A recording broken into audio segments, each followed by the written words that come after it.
اعوذ باللہ من الشیطان الرجیم بسم اللہ الرحمن الرحیم الحمدللہ رب العالمین۔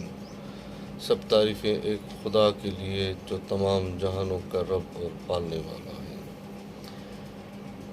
ہم آج بات کریں گے غسل اور وضو کی۔ کیا غسل ہو کر کے پھر وضو بحال ہوتا ہے یا نہیں ہوتا؟ کیا ہے کہ ہم مسلمان بھائی بہنوں کو کافیوں کو پتہ نہیں، کافی پڑھے لکھے ہیں ان کو بھی پتہ نہیں، تو میری یہ کوشش ہوتی ہے کہ ہم سارے مسلمان کو ہر اسلامک اور پیارے آقا نبی کریم صلی اللہ علیہ وسلم کی سیرت مبارکہ کے بارے میں پتہ ہونا چاہیے، کیونکہ جب تک بندے کو غسل کا طریقہ کار کا پتہ نہیں ہوتا تو وہ پاک نہیں ہوتا۔ دیکھیں جی، غسل کے 3 فرض ہیں اور وضو کے 4 فرض ہیں۔ اگر آپ کو غسل واجب ہو جاتا ہے تو اما عائشہ رضی اللہ تعالی عنہ فرماتی ہے کہ نبی کریم صلی اللہ علیہ وسلم کو جب غسل واجب ہو جاتا تھا یا غسل کی حاجت ہوتی تھی تو سب سے پہلے وہ استنجا کرتے تھے۔ استنجا کرنا یعنی کہ جو منی وغیرہ لگی ہوتی ہے جسم کے اوپر اسی کو صاف کرنا۔ میں یہ آپ کو کھل کر اس لیے بتا رہا ہوں، کافی بندوں کو یہ بھی پتہ نہیں کہ استنجا کیا ہوتا ہے۔ اور نبی کریم صلی اللہ علیہ وسلم سب سے پہلے استنجا کرتے تھے، اور یہ آپ کو پتہ ہونا چاہیے کہ غسل کے بارے میں طریقہ کار بتانے میں سورۃ المائدہ میں شروع میں بتایا گیا ہے، اور صحیح مسلم، صحیح حدیث اور ترمذی میں تقریباً 1000 سے بھی زیادہ حدیثیں ہیں غسل کے بارے میں۔ تو نبی کریم صلی اللہ علیہ وسلم سب سے پہلے استنجا کرتے تھے، یعنی کہ جو منی لگی ہوئی ہوتی تھی اس کو صاف کرتے تھے، اور بعد میں وہ ہاتھ کو مٹی پہ ملتے تھے، کیونکہ اس زمانے میں صابن وغیرہ کا سسٹم نہیں ہوتا تھا، تو وہ مٹی پہ ملتے تھے۔ مٹی پہ مل کر پھر وہ ہاتھ دھوتے تھے، دھو کر پھر ایک کپڑا لے کر باندھ دیتے تھے، کپڑا لے کے باندھ کے پھر وضو کرتے تھے۔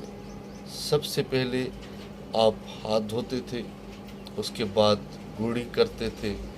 پانی گرڑی کا حلق تک آنا چاہیے۔ اگر روزے دار ہے تو وہ ویسے ہی کلی کرے، جو نہیں تو وہ حلق تک آنا چاہیے۔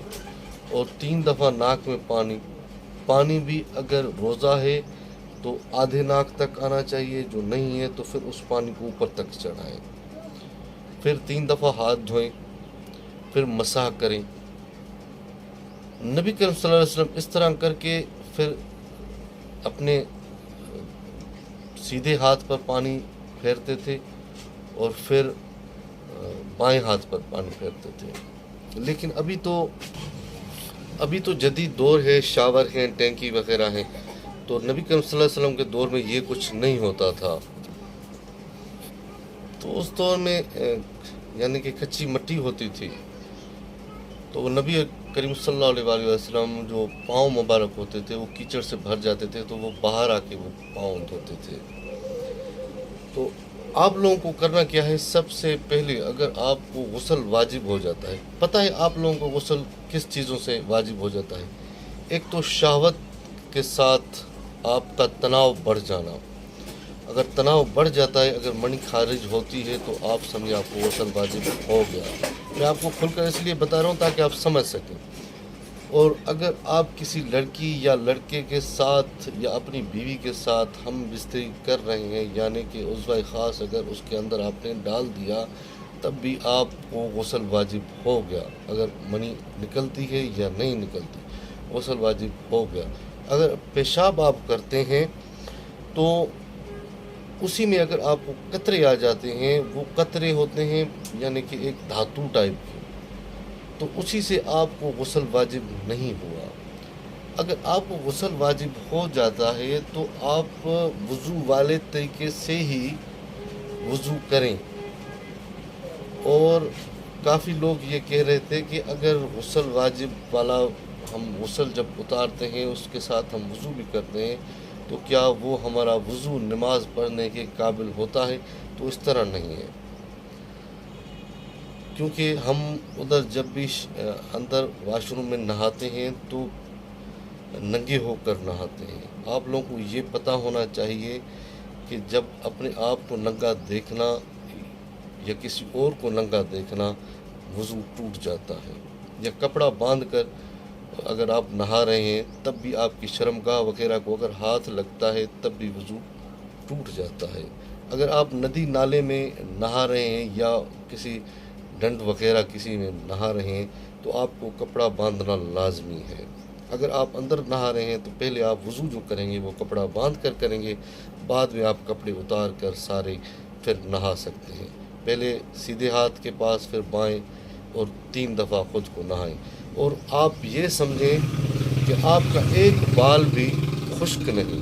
کہ مولا علی علیہ السلام نے یہ بات نبی کریم صلی اللہ علیہ وآلہ وسلم سے سنی تو مولا علی نے اپنی زلفیں تک منڈوا دی تھی. پھر مولا نے کبھی زلفیں بھی نہیں رکھی. ان کو پتہ چلا کہ اگر پانی کی یعنی کہ ایک بال بھی خشک رہ جائے تو غسل نہیں ختم ہوتا، تو اس نے اپنے زلفیں مبارک بھی اتار دی تھی. تو بعد میں اگر آپ کو نماز پڑھنی ہے، اگر آپ نے غسل کیا ہے تو غسل کے بعد آپ کپڑے پہنتے ہیں تو پھر آپ کو نماز کے لیے وضو الگ کرنا پڑے گا. یہ آپ کے ذہن میں بات ہونی چاہیے. اور دوسری بات یہ، اگر آپ مثلا غسل کی نیت کر کے غسل کر رہے ہیں تو آپ نے سب سے پہلے وضو کیا، وضو کے دوران آپ کا کوئی پیشاب کا قطرہ نکل گیا یا گیس وغیرہ نکل گئی تو آپ برائے مہربانی شروع سے ہی پھر نہ کریں. آپ جس طرح کر رہے ہیں جس ترتیب سے، اسی ترتیب سے ہی آپ کریں، کیونکہ اسی سے آپ کا کوئی ترتیب والا ٹائم سسٹم یا غسل میں کوئی خلل نہیں پڑتا. وضو ٹوٹتا ہے لیکن غسل نہیں ٹوٹتا. غسل اب واجب ہو گیا تو اسی کو اتارتے وقت آپ کو پیشاب کے قطرے آ جاتے ہیں یا گیس نکل جاتی ہے، آپ اپنا کام جاری رکھیں، ریویو نہ کریں. اور دوسری بات، جو میری بہنیں ہیں، مائیں ہیں، اگر ان کو بھی نہیں پتہ تو معذرت کے ساتھ وہ بھی اسی طرح کریں. لیکن جو حیض والی عورتیں ہیں، جس کو حیض ہوتا ہے، مینسز آ جاتے ہیں مہینے والے، تو وہ بھی اسی طرح ہی کریں. اگر وہ جب نہائیں تو سب سے پہلے اسی طرح وضو کریں اور اپنے بال ساری جو چوٹی وغیرہ ہے وہ ختم کر کے وہ بالوں کو کھول کے صحیح طریقے سے وہ نہائیں. اور وہ بھی اسی غسل کی ہی طرح وہ اپنا حیض والا غسل ختم کریں، پھر وہ پاک ہو جائیں گے.